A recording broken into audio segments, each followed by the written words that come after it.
സംസ്ഥാനത്തെ വടക്കൻ ജില്ലകളിൽ കനത്ത മഴ തുടരുകയാണ്. മലപ്പുറം, കണ്ണൂർ, കാസർഗോഡ് ജില്ലകളിൽ ഓറഞ്ച് അലർട്ട് പ്രഖ്യാപിച്ചിട്ടുണ്ട്. കനത്ത മഴയെ തുടർന്ന് 4 ജില്ലകളിലെ വിദ്യാഭ്യാസ സ്ഥാപനങ്ങൾക്ക് കളക്ടർ നാളെ അവധി പ്രഖ്യാപിച്ചു. കോഴിക്കോട്, കണ്ണൂർ, മലപ്പുറം, കാസർഗോഡ് ജില്ലകളിൽ പ്രൊഫഷണൽ കോളേജുകൾ അടക്കമുള്ള വിദ്യാഭ്യാസ സ്ഥാപനങ്ങൾക്കാണ് ജില്ലാ കളക്ടർ അവധി പ്രഖ്യാപിച്ചത്. കാസർഗോഡ് ജില്ലയിൽ കോളേജുകൾ ഒഴികെയുള്ള വിദ്യാഭ്യാസ സ്ഥാപനങ്ങൾക്കാണ് കളക്ടർ അവധി പ്രഖ്യാപിച്ചത്. സാനിയോ മനുമിയാണ് വിശദാംശങ്ങളുമായി ചേരുന്നത്. സാനിയോ, വരും മണിക്കൂറുകളിലും മഴ ശക്തമാകാനുള്ള സാധ്യതയാണോ മുന്നറിയിപ്പിലൂടെ നൽകുന്നത്? ഇപ്പോൾ സ്കൂളുകൾക്കുൾപ്പെടെ അവധി പ്രഖ്യാപിച്ചിട്ടുണ്ടല്ലോ.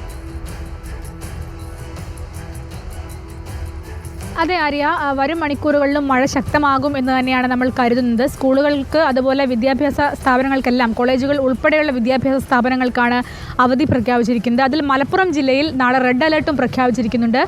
മലപ്പുറം, കോഴിക്കോട്, കണ്ണൂർ, കാസർഗോഡ് ജില്ലകളിലാണ് വിദ്യാഭ്യാസ സ്ഥാപനങ്ങൾക്ക് അവധി പ്രഖ്യാപിച്ചിരിക്കുന്നത്. അതിൽ കാസർഗോഡ് ജില്ലയിലാണെങ്കിൽ കോളേജുകൾ ഒഴികെയുള്ള വിദ്യാഭ്യാസ സ്ഥാപനങ്ങൾക്കാണ് അവധി പ്രഖ്യാപിച്ചിരിക്കുന്നത്.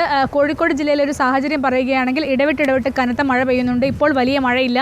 ഏതായാലും മത്സ്യത്തൊഴിലാളികൾ ഈ ഫൈബർ വള്ളങ്ങളിലടക്കം പോകുന്ന ആളുകളുണ്ട്. ഇപ്പോൾ ട്രോളിംഗ് നിരോധനമായതുകൊണ്ട് ഫൈബർ വള്ളങ്ങളിൽ മീൻ പിടിക്കാൻ പോകുന്ന ആളുകളുണ്ട്.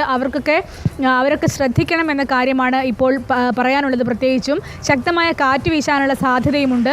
മലപ്പുറത്ത് റെഡ് അലർട്ടും ബാക്കി വടക്കൻ ജില്ലകളിൽ ഓറഞ്ച് അലർട്ടുമാണ് ഇപ്പോൾ പ്രഖ്യാപിച്ചിരിക്കുന്നത്. ശരി, ശക്തമായ ജാഗ്രതാ നിർദ്ദേശങ്ങളാണ് വടക്കൻ ജില്ലകളിൽ പ്രഖ്യാപിച്ചിരിക്കുന്നത്. സാനിയോയാണ് വിശദാംശങ്ങൾ നൽകിയത്.